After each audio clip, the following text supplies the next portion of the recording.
ইউনূস শাহবাজ বৈঠক দ্বিপক্ষীয় সহযোগিতা পুনরুজ্জীবিত করতে গুরুত্বারোপ।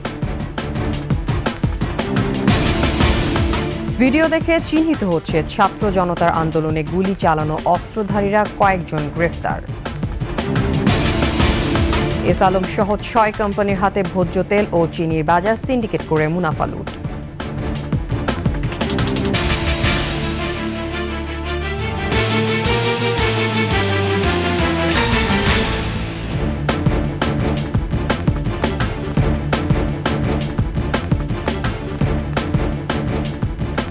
শুনছিলেন ফার্স্ট সিকিউরিটি ইসলামী ব্যাংক পিএলসি সংবাদ শিরোনাম।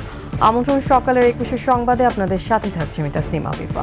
দর্শক, ২১ টেলিভিশনের সংবাদ একই সাথে সরাসরি দেখতে পাবেন আমাদের ফেসবুক পেজ www.facebook.com/21 অনলাইনে। এছাড়া সাবস্ক্রাইব করতে পারেন www.youtube.com/21 এই চ্যানেলে।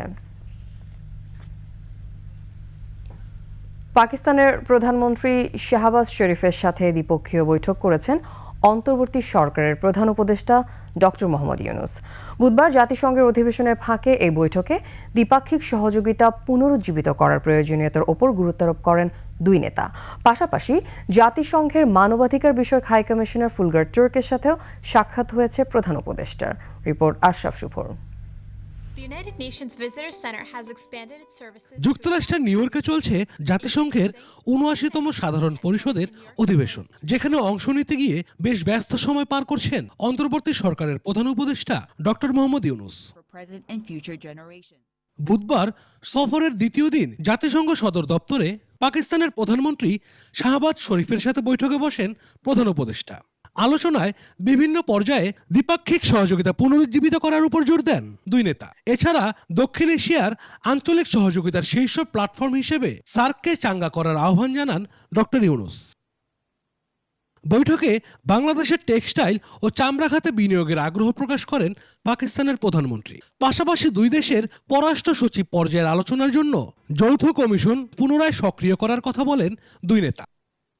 এই দিন শাহবাজ শরীফ ছাড়াও জাতিসংঘের মানবাধিকার বিষয়ক হাই কমিশনার ফলকার তুর্কের সাথে সাক্ষাৎ করেন অধ্যাপক ইউনূস। এ সময় ন্যায় বিচার, স্বাধীনতা ও মানবাধিকার বিষয়ে পারস্পরিক স্বার্থ সংশ্লিষ্ট ক্ষেত্রগুলো নিয়ে আলোচনা করেন তারা। বাংলাদেশের সংস্কারে অন্তর্বর্তী সরকারের উদ্যোগ ও প্রচেষ্টার জন্য ডক্টর ইউনূসকে অভিবাদন জানান তুর্ক। এর আগে সাবেক মার্কিন প্রেসিডেন্ট জন এফ কেনেডির ভাইয়ের মেয়ে কেরি কেনেডির সাথে দেখা করেন অধ্যাপক ইউনূস। এছাড়া যুক্তরাষ্ট্রের আন্তর্জাতিক উন্নয়ন সংস্থা ইউএসএইডের প্রশাসক সামান্তা পাওয়ারের সাথেও বৈঠকে বসেন প্রধান উপদেষ্টা। আশরাফ শুভ, ২১ টেলিভিশন। জাতিসংঘের সাধারণ অধিবেশনে সাইডলাইন বৈঠকে মার্কিন প্রেসিডেন্ট জো বাইডেনের বাংলাদেশকে পূর্ণ সমর্থনের কথা বলা হয়েছে, কিন্তু কূটনীতিকদের চোখে পড়েছে তাদের বডি ল্যাঙ্গুয়েজ। তারা বলছেন ডক্টর ইউনূসের প্রতি তার এমন বন্ধুসুলভ সম্পর্ক বাংলাদেশকে সামনের দিকে এগিয়ে নিতে সহায়তা করবে। রিপোর্ট নাহিদ সিরাজি নিম্মির। এই বডি ল্যাঙ্গুয়েজ ছিল কূটনীতিকদের মতে ডক্টর মোহাম্মদ ইউনূসের প্রতি মার্কিন প্রেসিডেন্ট বাইডেনের বন্ধুত্বপূর্ণ এবং সমর্থনসূচক প্রতীক। জাতিসংঘের সাইডলাইন বৈঠকে দেখা গেছে ডক্টর ইউনূসের প্রতি জো বাইডেনের বডি ল্যাঙ্গুয়েজ অত্যন্ত সম্মানজনক ও আন্তরিক। এটা তো অকল্পনীয়, অভূতপূর্ব না, শুধু অকল্পনীয়। সচরাচর যেটা দেখা যায় hi, hello, good morning, good evening ইত্যাদি সম্বন্ধে হয়, বা ধরুন করমর্দন তো বটেই হয়, কিন্তু এভাবে আন্তরিকতার সঙ্গে জড়িয়ে ধরা, এটাতে সাংঘাতিক উষ্ণতা প্রকাশ পেয়েছে। দেশের বর্তমান প্রেক্ষাপটে প্রধান উপদেষ্টা ডক্টর মোহাম্মদ ইউনূসের ইমেজ এবং তার আন্তর্জাতিক অবস্থান বাংলাদেশকে নতুন উচ্চতায় নিয়ে যাবে বলে মনে করছেন বিশ্লেষকরা। যে ব্যক্তিটি আমাদের দেশকে ওখানে রিপ্রেজেন্ট করার জন্য গেছেন, তিনি আন্তর্জাতিকভাবে খ্যাতিসম্পন্ন একজন ব্যক্তি, অত্যন্ত মর্যাদাশীল ব্যক্তি। প্রফেসর ইউনূস যতদিন সরকার প্রধান রয়েছেন ততদিন পর্যন্ত মার্কিন যুক্তরাষ্ট্রের কাছ থেকে অনেক সাহায্য সহযোগিতা পেতে পারে। একই সাথে জিএসপি, রোহিঙ্গা সংকট সহ যেসব সমস্যা বাংলাদেশের গলার কাটা হয়ে রয়েছে সেগুলো থেকে উত্তরণে যুক্তরাষ্ট্রের সহযোগিতা বাড়বে বলে মনে করছেন বিশ্লেষকরা। আমেরিকার সাথে আমাদের সম্পর্ক কিছুটা ঘাটতি হয়েছে, একটা তো জিএসপির বিষয়, সেটা যদি আবার উদ্ধার করা যায় তাহলে একটা বড় পরিবর্তন আসবে। আর একটা ওই যে র্যাবের যে স্যাংশনটা দেওয়া হয়েছিল সেখানে যদি পরিবর্তন আনে তাহলেও বোঝা যাবে যে আমেরিকা নতুন ধরনের সম্পর্কের যেই কথা বলা হচ্ছে তার সাথে সে সম্পৃক্ত। বাইডেন কেবল ডক্টর ইউনূসের প্রতি তার শ্রদ্ধা ও সমর্থনই জানাননি, বাংলাদেশকে তার যোগ্য সম্মানও দিয়েছেন। নাহিদ সিরাজি নিম্মি, 21 টেলিভিশন, ঢাকা। ভিডিও দেখে চিহ্নিত করা হচ্ছে ছাত্র জনতার আন্দোলনে গুলি চালানো ব্যক্তিদের। এরই মধ্যে ধরা পড়েছে কয়েকজন। জব্দ করা হচ্ছে দেশি বিদেশি অস্ত্র ও গুলি। র্যাব সদর দফতর বলছে, সামাজিক যোগাযোগ মাধ্যম থেকে পাওয়া ভিডিও বিশ্লেষণ করে চালানো হচ্ছে অভিযান। আরও থাকছে দীপু শিকদারের বিশেষ রিপোর্টে।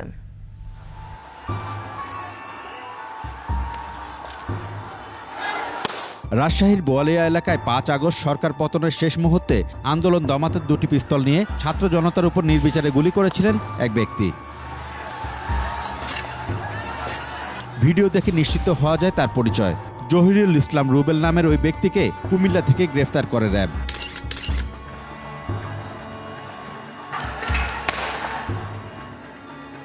এর আগে গত 4 আগস্ট একই আন্দোলনে গুলি চালানোর নেতৃত্ব দেন কিশোরগঞ্জ সদরের দানাপাটুলি ইউনিয়নের সাবেক চেয়ারম্যান মাঝারুল ইসলাম মাসুদ। গত 15 সেপ্টেম্বর রাজধানীর ফকিরাপুল এলাকা থেকে তাকে গ্রেফতার করা হয়। ছাত্র জনতার আন্দোলন ঘিরে উত্তাল ছিল এই উত্তরার রাজপথ। উত্তরার যে 11 নম্বর সেক্টর, আমি যে মোড়টিতে দাঁড়িয়ে আছি, ঠিক এই পিছনের এই জায়গাটি থেকে ছাত্র জনতার উপরে গুলিবর্ষণ করে কিছু দুষ্কৃতকারী, যাদের হাতে ছিল অবৈধ অস্ত্র এবং অনেক বহিরাগতই কিন্তু এই মিশনে অংশ নিয়েছিল। যা এই গুলিবর্ষণের নেতৃত্ব দানকারী রুবেলকে কিন্তু ইতিমধ্যে গ্রেফতার করেছে র্যাব। এভাবেই দেশের বিভিন্ন প্রান্তে ছাত্র জনতার উপর বল প্রয়োগ সহ দেশি বিদেশি অস্ত্র দিয়ে গুলি চালানো অনেকে আবার গা ঢাকা দিয়েছেন। তবে এদের মধ্যে অনেকেই আছে র্যাবের জালে। যে সকল অত্যাধুনিক অস্ত্র, এই ধরনের অস্ত্র কিন্তু আমরা তাদের কাছে দেখতে পেয়েছি ভিডিওতে, যেমন AK-47 মতো অস্ত্র তাদের হাতে ছিল। সেগুলো ব্যবহারের মাধ্যমে কিন্তু তারা এই ছাত্র জনতার উপরে কিন্তু তারা গুলিবর্ষণ করেছিল এবং আরও অনেক ধরনের দেশীয় অস্ত্র নিয়েও কিন্তু তারা মহড়া দিয়েছিল এবং আমরা দেখতে পেয়েছি যে সেগুলো ব্যবহার করে কিন্তু তারা বিভিন্ন জনকে তারা কিন্তু জখম করেছিল এবং তাদেরকে আমরা মোটামুটি শনাক্ত করে ফেলেছি। এখন আমাদের অভিযানগুলি পরিচালনা আছে। র্যাব এ পর্যন্ত 5-এরও বেশি ব্যক্তিকে গ্রেফতার করেছে।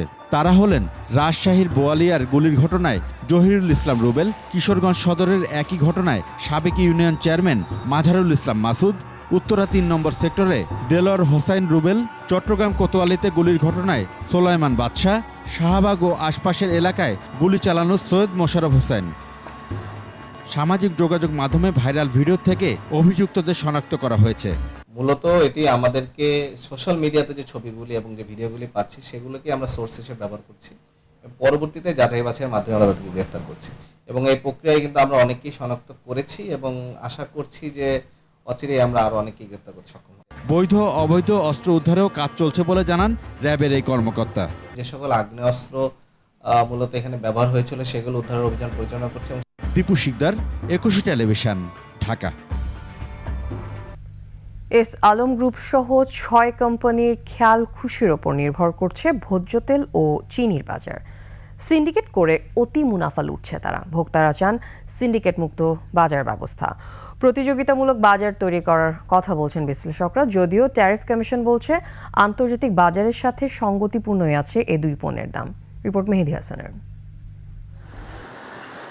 কেন্দ্রীয় ব্যাংকের তথ্য বলছে 2022-23 অর্থবছরে দেশে $2.89 বিলিয়ন ভোজ্য তেল আমদানি হয়েছে, যার 80% করেছে টিকে, সিটি, এস আলম এবং মেঘনা গ্রুপ।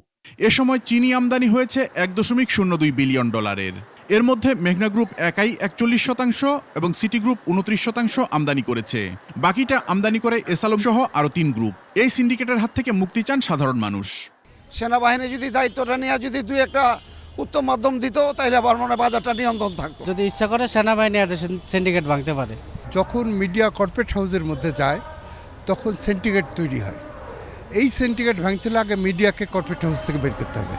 এদিকে গত 1 বছরে বিশ্ববাজারে প্রতি লিটার সয়াবিন তেলের দাম কমেছে 35%।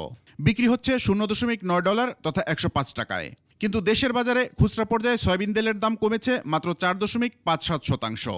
লিটার প্রতি বিক্রি হচ্ছে 167 টাকায়। অন্যদিকে আন্তর্জাতিক বাজারে প্রতি কেজি চিনির দাম 30% কমে এখন $0.40 বা বাংলাদেশি মুদ্রায় 47 টাকায় নেমেছে। কিন্তু দেশের বাজারে চিনির দাম কমেছে মাত্র 7% কিছু বেশি।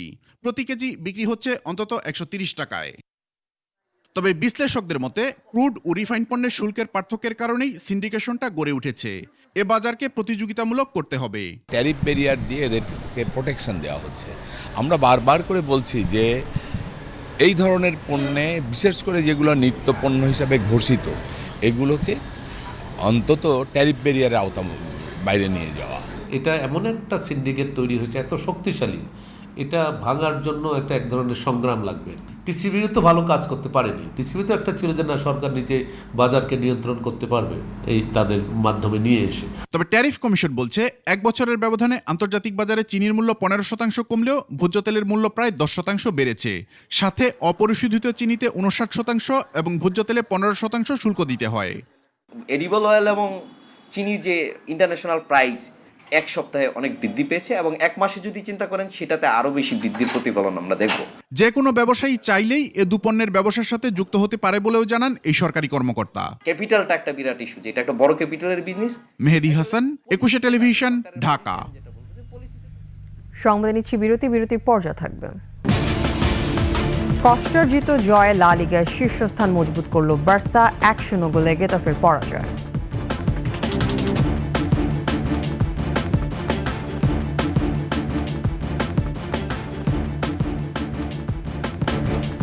আপনারা দেখছেন সকালের 21 সংবাদ। সুপ্রিম কোর্টে হেল্পলাইন চালু হওয়ার প্রথম দিনে এসেছে বিপুল ফোন কল। তবে এসব ফোন কলের অধিকাংশই জামিন সরকারি আইন সহায়তা বিষয় বলছে কর্তৃপক্ষ। সিনিয়র আইনজীবীরা একে যুগোপযোগী সিদ্ধান্ত উল্লেখ করে আদালত প্রাঙ্গণে দুর্নীতিসহ হয়রানি কমবে বলে আশা প্রকাশ করেছেন। আরও জানাচ্ছেন শাকির আরজু। গত 18 সেপ্টেম্বর সুপ্রিম কোর্টের কর্মকর্তা কর্মচারীদের প্রতি অর্থ লেনদেন থেকে বিরত থাকতে 12 দফা নির্দেশনা জারি করেন প্রধান বিচারপতি সৈয়দ রেফাত আহমেদ। এরই ধারাবাহিকতায় বিচারপ্রার্থী জনগণের সুবিধার্থে সুপ্রিম কোর্ট প্রশাসনের বিভিন্ন শাখা প্রদত্ত সেবাসমূহ নিশ্চিতকরণ ও সেবা সহজীকরণের লক্ষ্যে হেল্পলাইন চালু হয়। রেজিস্ট্রির কোনো শাখায় সেবা গ্রহণে বাধা পেলে কিংবা যে কোনো বিষয়ে অসুবিধার মুখোমুখি হলে সরাসরি মোবাইল ফোন 013161542116 এই নাম্বারে অভিযোগ জানানো যাবে। প্রথম দিনই বিপুল পরিমাণে ফোন কল এসেছে হেল্পলাইনে। অধিকাংশই আগাম জামিন ও সরকারি আইনি পরামর্শ সংক্রান্ত। কর্মকর্তাদেরকে কোনো কিছু করতে গেলেই সেখানে আর্থিক লেনদেনের একটা ব্যাপার থাকে, ছিল। ইভেন আমাদের পক্ষেও যেটা হতো যে একটা ফাইলকে সেকশন থেকে কোর্টে নিয়ে আসার সময় আমাদের বিভিন্ন জায়গায় টাকা দিতে হতো। দেন তাদের যে কোড অফ কন্ডাক্ট সেগুলো কখনই তারা ঠিক মতন মানতেন নাই। বিজ্ঞপ্তিতে বলা হয়, সেবাগ্রহীতারা এই নম্বরে যোগাযোগ করে সেবা গ্রহণ সংক্রান্ত প্রয়োজনীয় তথ্যসমূহ সেবা গ্রহণের সম্মুখীন যে কোনো প্রতিবন্ধকতার বিষয়ে পরামর্শ গ্রহণ করতে পারবেন। হেল্পলাইনটা কেবলমাত্র কর্মকর্তা কর্মচারীদের জন্য না, বিচারকদের জন্য প্রযোজ্য হওয়া উচিত এবং এদের পানিশমেন্টের ধারা একটু আলাদাভাবে করা উচিত, এই কারণে যে বিচারে ন্যায়দণ্ড তাদের হাতে। কেউ অর্থ চায় কোনো অর্ডারের জন্য বা লিস্টে দেওয়ার জন্য, তাহলে সাথে সাথে সেটা হেল্পলাইনের যে নাম্বার আছে সেখানে অভিযোগ দায়ের করা যাবে, যে বক্স আছে সেখানে অভিযোগ দায়ের করা যাবে। এটি একটি ধারাবাহিকভাবে যদি এই প্রক্রিয়াটা শুরু হয়ে যায় তা আমার মনে হয় যে সেটি অনেক ভালো হবে। সুপ্রিম কোর্ট রেজিস্ট্রির একজন কর্মকর্তা এই হেল্পলাইন পরিচালনা করবেন এবং সেবাগ্রহীতাকে প্রয়োজনীয় সাহায্য দেবেন। সরকারি ছুটির দিন বাদে প্রতি রোববার থেকে বৃহস্পতিবার সকাল 10টা থেকে বিকেল 4টা পর্যন্ত হেল্পলাইন সার্ভিস চালু থাকবে। শাকির আরজু, 21 টেলিভিশন, ঢাকা। জাতীয় প্রেস ক্লাবে সাংবাদিকদের সাথে সাক্ষাৎ করেছেন জামায়াতের আমির ডাক্তার শফিকুর রহমান। আলাপ আলোচনা টেবিলে তার একপাশে ছিলেন স্বৈরাচারী সাবেক প্রধানমন্ত্রী শেখ হাসিনার সাবেক প্রেস সচিব আবুল কালাম আজাদ এবং অন্য পাশে সাবেক প্রধানমন্ত্রীর তথ্য উপদেষ্টা ও বিএফইউজের সাবেক সভাপতি ইকবাল সোবহান চৌধুরী। এছাড়াও ওই সময় ওই টেবিলে ছিলেন স্বৈরাচারের দোসর বিএফইউজের সাবেক সভাপতি মঞ্জুরুল আহসান বুলবুল ও বিএফইউজের আওয়ামী একাংশের বর্তমান মহাসচিব ওমর ফারুক।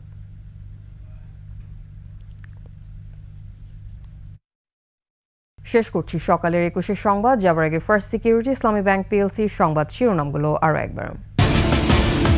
ইউনূস শাহবাজ বৈঠক, দ্বিপক্ষীয় সহযোগিতা পুনরুজ্জীবিত করতে গুরুত্বারোপ। ভিডিও দেখে চিহ্নিত হচ্ছে ছাত্র জনতার আন্দোলনে গুলি চালানো অস্ত্রধারীরা, কয়েকজন গ্রেফতার। এস আলম সহ 6 কোম্পানির হাতে ভোজ্য তেল ও চিনির বাজার, সিন্ডিকেট করে মুনাফা লুট।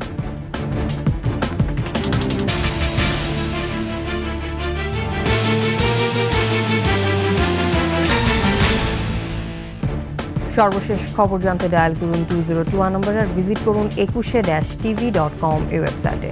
এছাড়া ফেসবুকে লগ ইন করতে পারেন www.facebook.com/2124 অনলাইনে। এছাড়া সাবস্ক্রাইব করতে পারেন www.youtube.com/21tv এই চ্যানেলে। এতক্ষণ সাথে থাকার জন্য ধন্যবাদ। পরবর্তী সংবাদ সকাল 8:55 দেখার আমন্ত্রণ রইল। 21-এর সাথে থাকুন।